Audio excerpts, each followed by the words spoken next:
Hello, Alex with Job's Nursery here, and today we're going to talk about selecting apples, namely because they're a labor of love.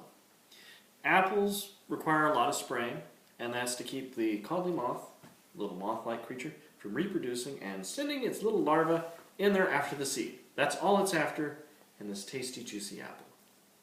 We're after the flesh. We don't care about the seed too much, except to plant new apples. But that's what the codling moth is after. And that's who our competition is. Not so much birds like cherries or blueberries, but a simple little worm. So to keep these things from being wormy, you want to spray them about every 7 to 10 days. You can use organic options like kaolin clay, spinosad, or more traditional methods, pyrethrins, and like malathion, or bacillus thurisii, that's another organic one. Kind of a fun little tip. Mix them up, so that way you're not getting the codling moth in your neighborhood or yard resistant to what you're spraying day in and day out. That many frequencies, you want to throw in another punch to get it in. So if you're doing like spinosad, spinosad, spinosad, throw in a bacillus thurisii. Or malathion, malathion, spinosad. Anyway, we can talk about that much more in depth. Right now we're talking about selecting apples. So, I have my assistant Faith behind the camera helping us today. So if you hear things or hear a meow, that's her. She's a cat. Anyway, getting back to selecting apples, again, labor of love. Also, they generate a lot of them per tree. So we want to make sure that we have the right ones. And you actually need about 2 varieties per yard. The reason why is cross-pollination. Most apples, like our galas, our Fujis, even Red Delicious, are not capable of reproducing without the pollen source of another one. So typically you put 2 varieties or more if you're wanting lots of apples in a yard. And either bees or pollen actually take the pollen off this tree and put it over here, and magic happens, apples. If you don't have wind and you don't have bees, you can take a little Q-tip and take the genetic material or pollen off this one and go over here and do that one. And apples! Again. So, most varieties that are self-fertile are like your Golden Delicious, which is fine. They're just not typically a standalone baker. You can mix them into things, but they're just not a standalone baker. And that's where the fun begins, is actually going with different varieties. The first thing to actually kind of keep in mind is the difference in harvest dates. Do you want all your apples in the yard to be ripened at once, and it's just a mass family picking of craziness?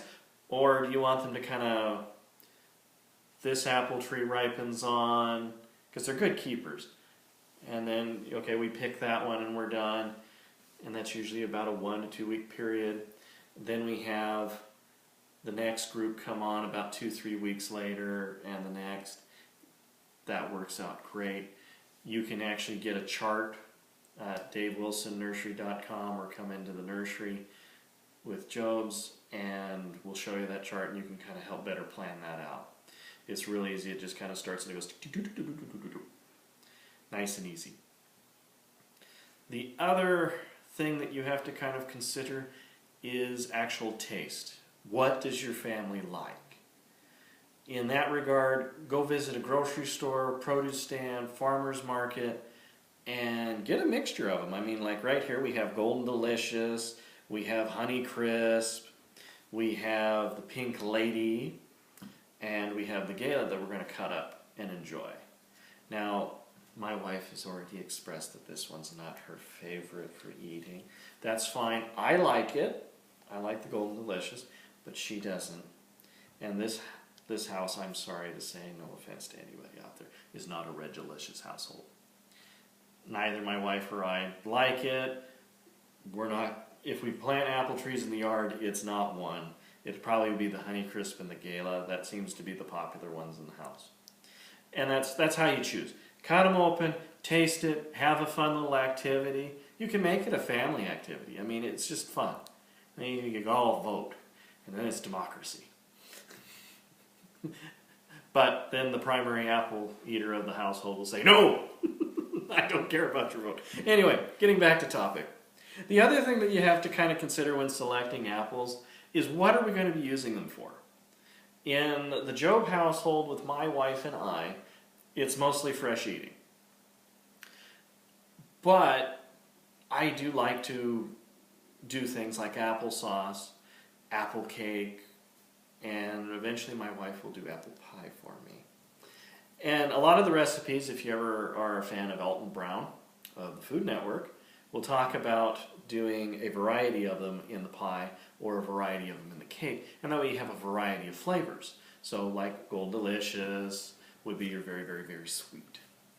I call like Honeycrisp, Cameos, Galas, and Fuji's more of a tangy flavor because you're getting a sweet but also a little bit of a tart punch. So that group there. And then you've got your more tart or traditional cooking apples, your Granny Smith, your Braeburn, and your Gravensteins. So if you did a mixture of those, great. So that would be a sweet tree, a tangy tree, and a tart tree. So that's 3 trees. If you're in hardcore baking and all of that. Otherwise, just go with the one that the 2 that are the family favorites to eat fresh. And that way, apples don't go to waste and everything like that because it is, again, a labor of fun, but very rewarding.